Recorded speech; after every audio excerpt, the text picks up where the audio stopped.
When Jesus had driven out the demon, some of the crowd said, "By the power of Beelzebul, the prince of demons, he drive out demons." Others, to test him, asked him for a sign from heaven. But he knew their thoughts and said to them, "Every kingdom divided against itself will be laid waste, and house will fall against house. And if Satan is divided against himself, how will his kingdom stand?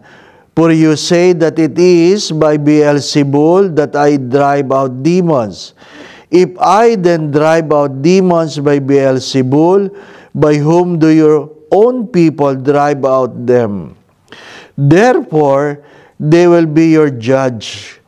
But if it is by the finger of God that I drive out demons, then the kingdom of God has come upon you. When a strong man, fully armed, guards his palace, his possessions are safe. But when one stronger than he attacks and overcomes him, he takes away the armor on which he relied and distributes the spoils. Whoever is not with me is against me, and whoever does not gather with me scatters. When an unclean spirit goes out of someone, it roams through arid regions searching for rest, but finding none, it says, "I shall return to my home from which I came." But upon returning, it finds it swept clean, put in order. Then it goes and brings back 7 other spirits, more wicked than itself, who move in and dwell there. And the last condition of that man is worse than the first. The Gospel of the Lord. Praise to you, Lord Jesus Christ. Magandang umaga po. Again, thank you for joining this pilgrimage. Thank you for being part of our apostolate. As said in the orientation, we support the retired and sick priests, not only of Manila, but even in some dioceses who do not have a retirement for their priest. Ang malungkot na kwento ngayon, mas maraming sick kaysa sa retired. Second, we also support the catechetical program of the Archdiocese of Manila. Nag-pilgrimage na nakatulong pa, sabi nga. We have 3 important points in this celebration. Hindi naman natin pinili ito. But a good way to go home. Number 1, the first reading reminded us of what? Through you shall all the nations be blessed. Hindi natin pinili ito. When you go home, do not be afraid to be the blessing for others. Through you. In what way, I do not know. But the best way to be blessed is to be an instrument of blessing. So, allow the grace of God to pass through you so that your family, your friends, whoever God wants to bless will be blessed through you. The simple prayer is, use me, Lord. Second, it is in the gospel. In doing right, in doing what is right, in doing what is good, do not be afraid that you will be falsely accused. Minsan, pag gumagawa ka ng mabuti, napapahamak ka.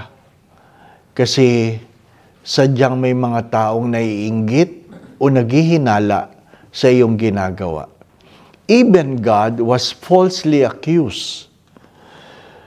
By the power of Beelzebul, the prince of demons, he drive out demons. Kahit ang Diyos. So, hayaan mo sila. Mamatay sila sa inggit. Sadyang may mga taong hindi magiging masaya kapag ikaw ay pinagpala at ikaw ay dahilan ng pagpapala na ibang tao. So be it. So be it. So be it. And third, paalala, that you should not go back to your old ways. If there is something God has said to you, correcting what is wrong, changing your lives, sinasabi dito sa gospel, do not go back. Or, your condition, your last condition, will be much worse than before. So kung anuman ang itinuro sa iyo ng Diyos, anuman ang inalis sa iyo ng Diyos, anuman ang binago sa iyo ng Diyos, anuman ang pagpapalang tinanggap mo mula sa Diyos, pahalagahan mo at huwag ka nang bumalik sa dating buhay. Ang tawag natin doon, BSDU, balik sa dating ugali. Ano pa? Do not go back. Or, something worse will happen to you. Again, do not be afraid to be the source of blessing.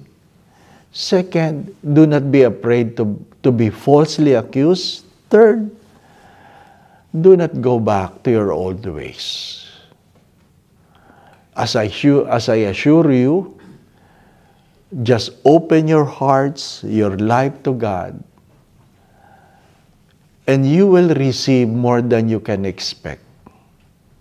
Imagine the unimaginable for God to do the impossible. Amen. Di ba, sino ba yung mga doktor dito? Dok, medically, magandang umuubo, no? Hindi totoo. Dapat inuubo mo. Para lumalabas. So, huwag niyo isusuppress ang ubo ninyo. Ano pa? Naalala ko lang. Merong isang healing priest, pag pre-over ka niya, at meron siyang naramdaman na masamang espiritu sa iyo, nauubo siya. Naduduwal siya. Ano pa? Kaya nga nakakahiya magpa-pray-over sa kanya eh. Kasi, pag masama ang ubo niya, masama espiritu ba? But, just sometimes in those simple ways, during the Mass, or during the prayers that you feel being choked, let go of it. Maybe without us knowing, it is a way of throwing out what is evil within us. Kaya baka hindi lang ubo yan. Ano po? Baka lang naman, baka. Di ba? Baka lang.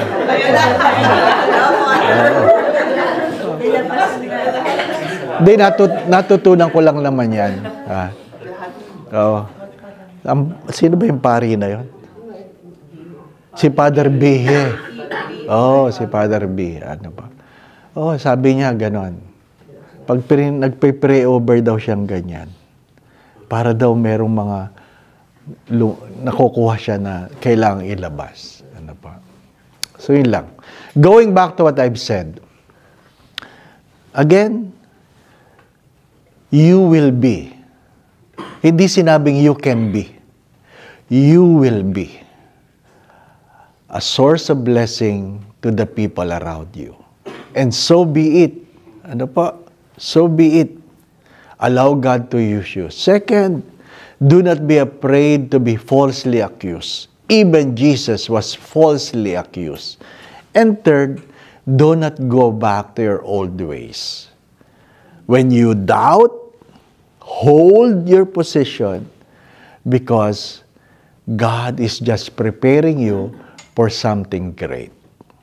The Lord be with you. And may Almighty God bless you and your family, the Father, the Son, and the Holy Spirit.